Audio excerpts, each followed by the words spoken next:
اور جب موسیٰ نے اپنے شاگرد سے کہا کہ جب تک میں دو دریاؤں کے ملنے کی جگہ نہ پہنچ جاؤں ہٹنے کا نہیں، خواہ برسوں چلتا رہوں۔ جب ان کے ملنے کے مقام پر پہنچے تو اپنی مچھلی بھول گئے تو اس نے دریا میں سرنگ کی طرح اپنا رستہ بنا لیا۔ جب آگے چلے تو موسیٰ نے اپنے شاگرد سے کہا کہ ہمارے لیے کھانا لاؤ، اس سفر سے ہم کو بہت تکان ہو گئی ہے۔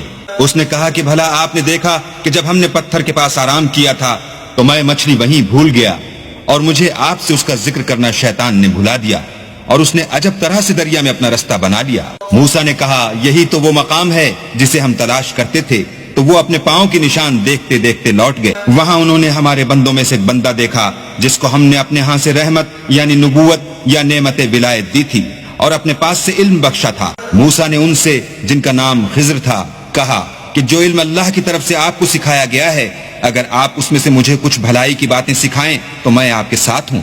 خضر نے کہا کہ تم میرے ساتھ رہ کر صبر نہیں کر سکو گے، اور جس بات کی تمہیں خبر ہی نہیں اس پر صبر کر بھی کیوں کر سکتے ہو؟ موسیٰ نے کہا اللہ نے چاہا تو آپ مجھے صابر پائیے گا اور میں آپ کے ارشاد کے خلاف نہیں کروں گا، اور جس بات کی تمہیں خبر ہی نہیں اس پر صبر کر بھی کیوں کر سکتے ہو؟ موسیٰ نے کہا اللہ نے چاہا تو آپ مجھے صابر پائیے گا اور میں آپ کے ارشاد کے خلاف نہیں کروں گا۔ خضر نے کہا اگر تم میرے ساتھ رہنا چاہو تو شرط یہ ہے مجھ سے کوئی بات نہ پوچھنا جب تک میں خود اس کا ذکر تم سے نہ کروں۔ تو دونوں چل پڑے، یہاں تک کہ جب کشتی میں سوار ہوئے تو خضر نے کشتی کو پھاڑ ڈالا۔